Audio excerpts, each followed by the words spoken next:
Hello viewers, আসসালামু আলাইকুম। কেমন আছেন সবাই? আশা করি ভালো আছেন। ভিউয়ার্স, চলে এলাম ছাদ বাগানে। আজ আপনাদের সাথে শেয়ার করব লঙ্গান গাছ কিভাবে লাগাবেন এবং ছাদ বাগানে লঙ্গান গাছ কিভাবে হয় এবং কোন সাইজের চারা রোপণ করবেন। তো ভিউয়ার্স, স্ক্রিনে যে গাছটি দেখতে পাচ্ছেন এটি হচ্ছে 4 সিজন লঙ্গান। এই চারাটি আমি সংগ্রহ করেছিলাম প্রায় 1 সপ্তাহ আগে। 3 থেকে 4 দিন রেস্টে রেখে দিয়েছিলাম। তারপর মাকড়নাশক দিয়ে দিয়েছিলাম এবং ছত্রাকনাশক দিয়ে স্প্রে করে দিয়েছিলাম। তো মাত্র 2-4 দিনের ব্যবধানেই কিন্তু নতুন করে কুড়ি আসতে শুরু করছে। এই দেখতে পাচ্ছেন জালি পাতা বের হচ্ছে।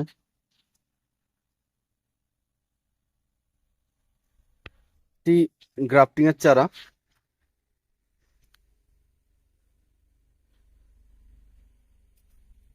এই যে এখান থেকে গ্রাফটিং করা।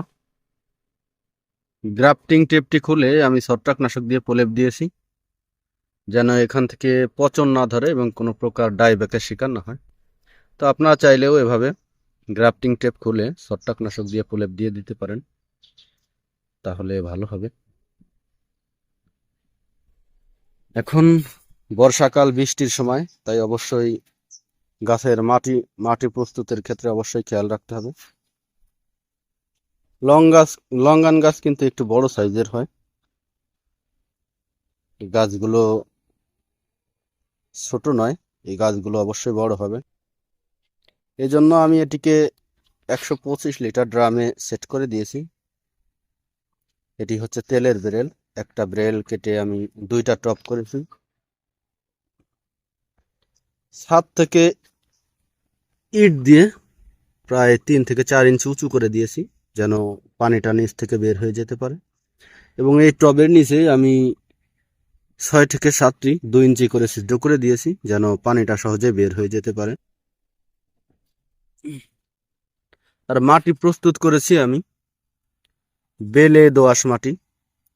এখানে আমি কোনো প্রকার গোবর এবং কোনো প্রকার রাসায়নিক সার ওষুধ প্রয়োগ করিনি। একদম বেলে দোআঁশ মাটি দেখতে পাচ্ছেন, বেলে দোআঁশ মাটি। এই পরামর্শটা নিয়েছি যার কাছ থেকে গাছ এনেছি, মাসুদ রানা ভাইয়ের কাছ থেকে। উনি বলেছিল কোনো প্রকার রাসায়নিক সার ওষুধ না দিতে এবং কোনো প্রকার গোবর এবং অন্য কোনো সার যেন প্রয়োগ না করি, সোজাসুজি বেলে দোআঁশ মাটি দিয়ে রোপণ করার জন্য। তো ভিয়াস, ভাইয়ের কথা ফলো করেছি, কারণ ভাইয়ের বাগানে অনেক গাছ আছে এবং ভাইয়া বড় বাগানি। ওনার অভিজ্ঞতার আলো থেকে বলেছিল, তাই সেভাবে পরামর্শ অনুযায়ী কাজ করেছি। যে মাটিটা দিয়েছে মাটিটা অবশ্যই পানি ধরে রাখবে না, পানিটা নিচ দিয়ে বেরিয়ে যাবে। একদম পুরোপুরি এঁটেল মাটি দিবেন না, তাহলে পানিটা কিন্তু এখানে আটকে যাবে। তো এই গাছটি ছোট সাইজের ছিল, এজন্য আমি সাথে একটি কাঠি দিয়ে দিয়েছি এবং এর সাথে গাছটিকে বেঁধে দিয়েছি, যেন এই গ্রাফটিং থেকে ভেঙে যাওয়ার চান্স না থাকে। আপনারা চাইলেও ছোট চারা এভাবে কোনো কুঠির সাথে বেঁধে দিতে পারেন, তাহলে গাছটি শক্তভাবে দাঁড়িয়ে থাকবে। তো ইতিমধ্যেই গাছটিতে গ্রোথ চলে এসেছে। আশা করি গাছটি খুব তাড়াতাড়ি বড় হবে এবং আমি সর্বপ্রথম চেষ্টা করব গাছটিকে ঝোপালো করার জন্য। তো এই গাছটির আমি 1000 টাকা দিয়ে ভাইয়ের কাছ থেকে সংগ্রহ করেছি। আপনারা চাইলেও 4 সিজন লঙ্গান সংগ্রহ করতে পারেন। এর ভিতরের ফলটা হবে, শ্বাসটা হবে লিচুর মতো এবং বিচিগুলো লিচুর থেকে ছোট। উপরের ভাগটাও অনেকটা লিচুর মতো এবং অনেকটা রয়না বা পিত্তিরাজ গাছ বলে ওই ফলের মতো, বাদামি খোসা।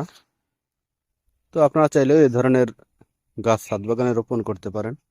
আশা করি হতাশ হবেন না।